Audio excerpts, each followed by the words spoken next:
Welcome back. Today we're going to talk again about the glorious polyvagal theory. We're going to talk about why it is stressed so much not to move in meditation and why every spiritual practice under the sun talks about non-attachment. So we're going to unravel those mysteries and explain them with your own neurology using the polyvagal theory. So get ready.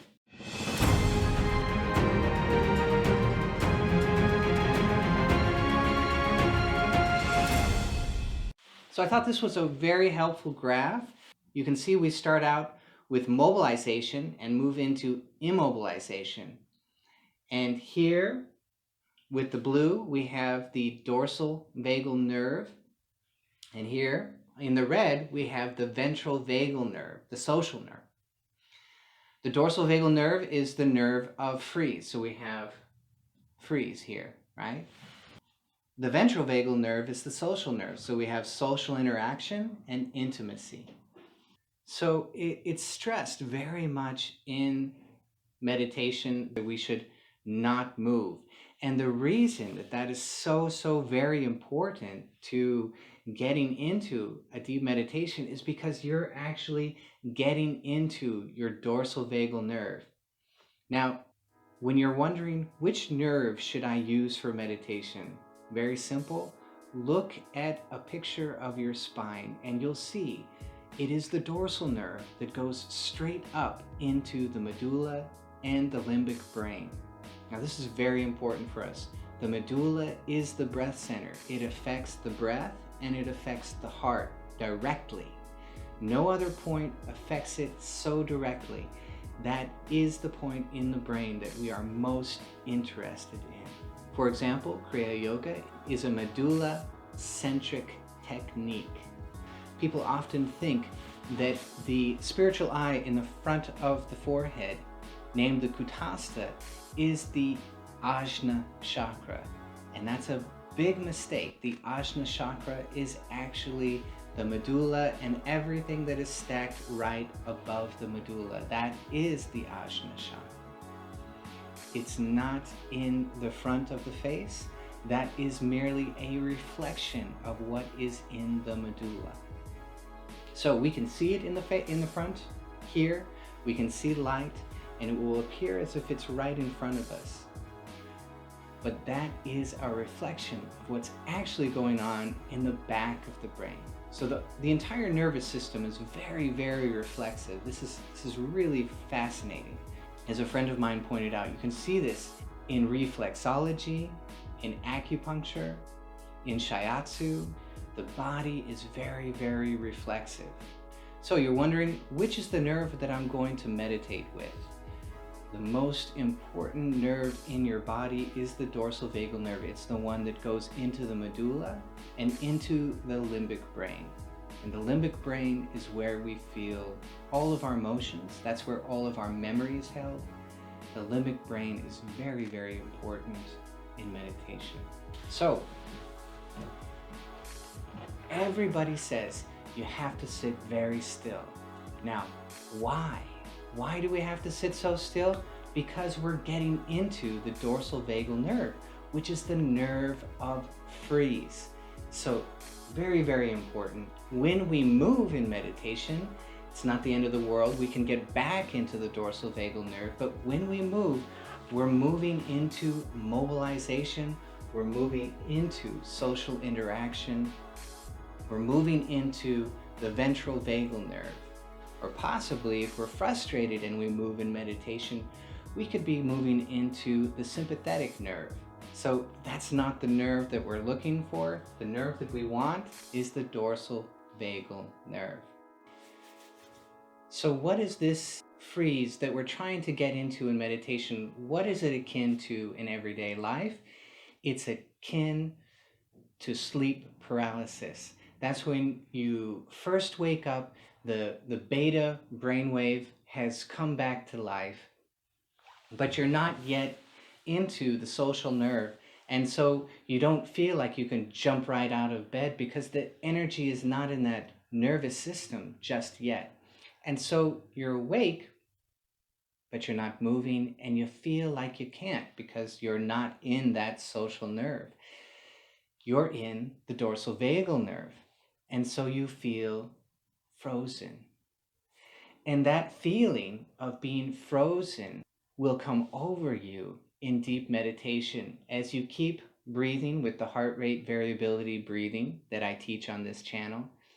If you keep going with that breath and you sit very, very still, the first thing that you might feel when you notice that you're a tiny bit frozen is that your skin will start to tingle. And it's a very, very pleasurable, enjoyable tingling.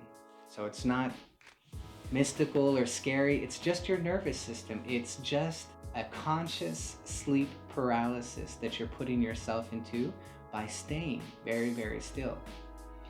There are some old books that I read of Westerners going to India, and the first thing that they would teach was the lotus posture. And that's all they would teach. Just get yourself in the lotus posture and sit. Don't move. That was their entire teaching for this poor Westerner, and that's what he trained himself in for a long time. And that's what you're trying to do by not moving. You're trying to put yourself into the dorsal vagal nerve, into freeze, so you can experience more that dorsal vagal nerve has to offer.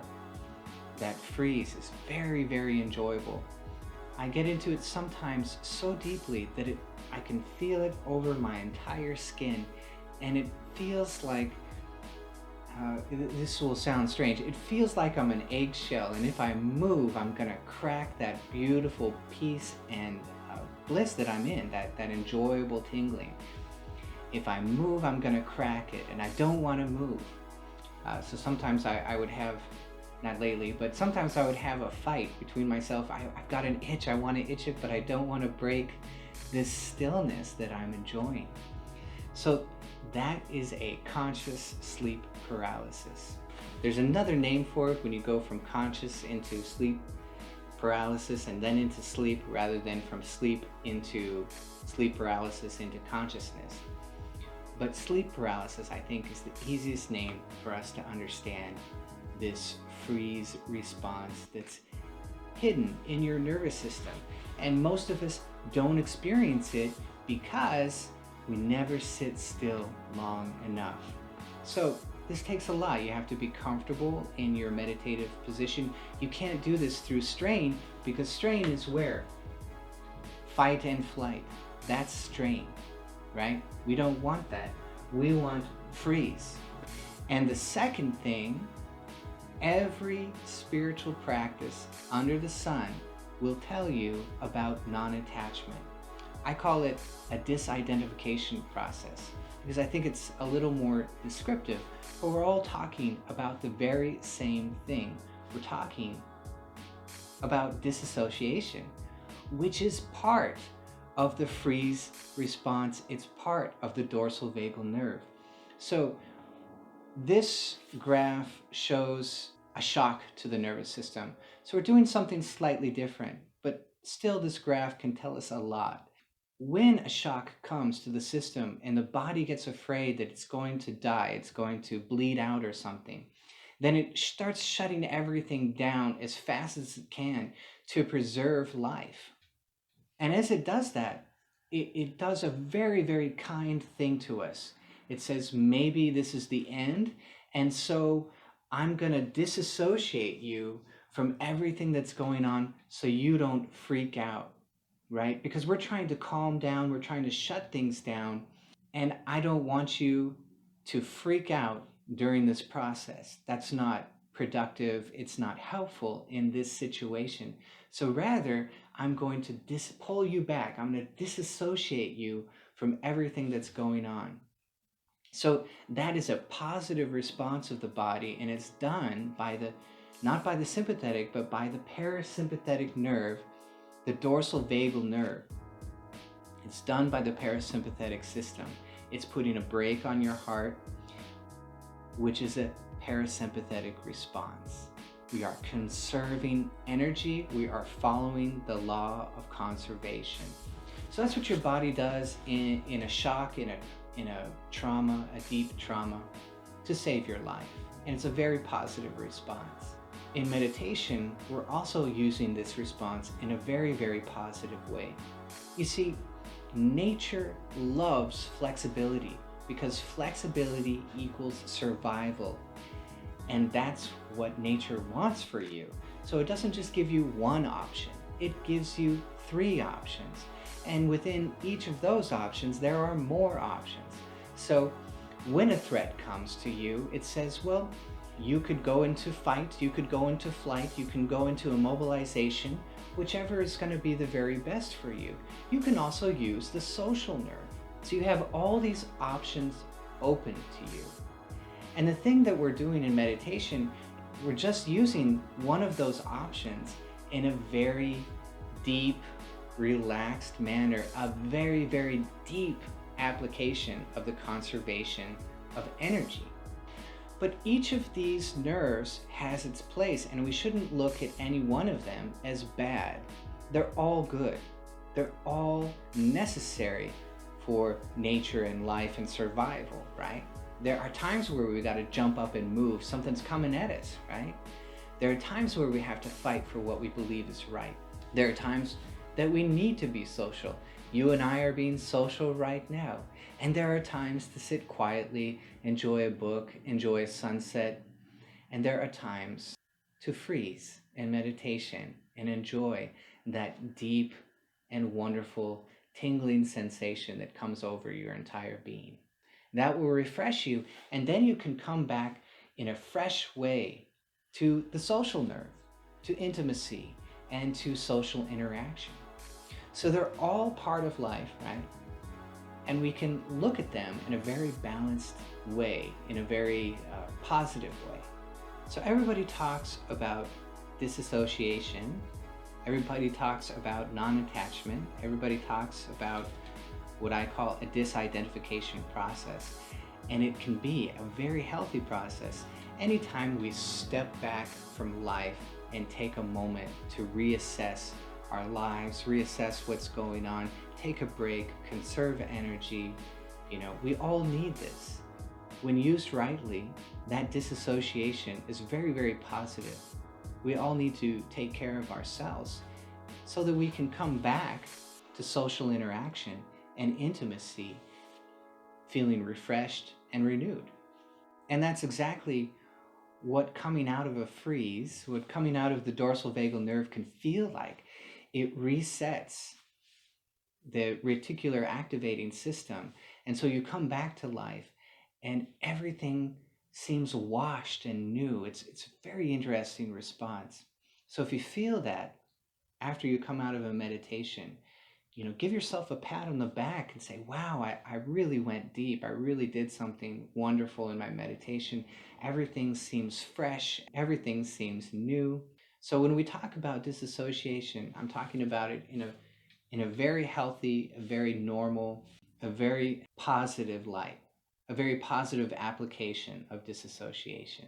We all need the ability to step back. And when we are so manic and attached, we can't do that, right? So that would be the opposite. That would be a stress response, a mix between the social and the sympathetic nerve, where we get manic. So to cure that, we need to get into freeze and disassociation. We need to pull ourselves back so we're not so caught up into everything that's going on in our lives. So I hope that can shed some more light on the polyvagal theory and how it applies to you and your meditation. Now you have a language, a concrete ground to put the advice that you've already heard about non-attachment and about staying still in meditation. It's to put you into the dorsal vagal nerve, into that freeze response. And remember that freeze response is incredibly enjoyable. It's just wonderful. And it's going to refresh your entire body and mind. It's going to refresh you in a way which is hard to explain. You come back feeling completely washed in body and mind, and the whole world seems new and fresh. It's like being reborn. So we have these metaphors in the spiritual life about being reborn. It really happens in meditation because the reticular activating system is reset. So you come back to your normal life and your mind is re-evaluating all the inputs. So you're washing yourself out, you're feeling renewed, you're experiencing that deep tingling sensation, which tells you that you are very, very deep into the dorsal vagal nerve and the freeze response, which again, that mirrors sleep paralysis. Now, maybe you've experienced sleep paralysis. It might have been a little bit disconcerting because you didn't feel like you have control. Here we are using the dorsal vagal nerve to get into that kind of freeze consciously.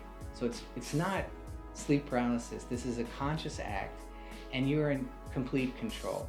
I never felt like I couldn't get out of it. I always felt like if I moved, I would crack it. And there were times where I did. I cracked it. I scratched my nose because it was bothering me too much.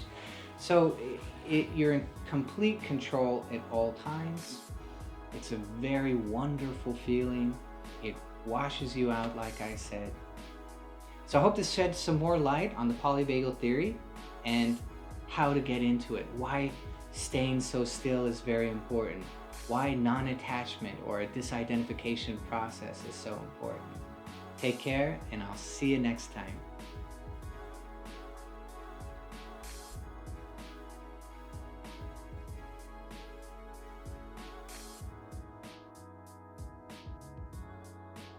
Now, if you like this video, you're also gonna love this one. And then there's this one.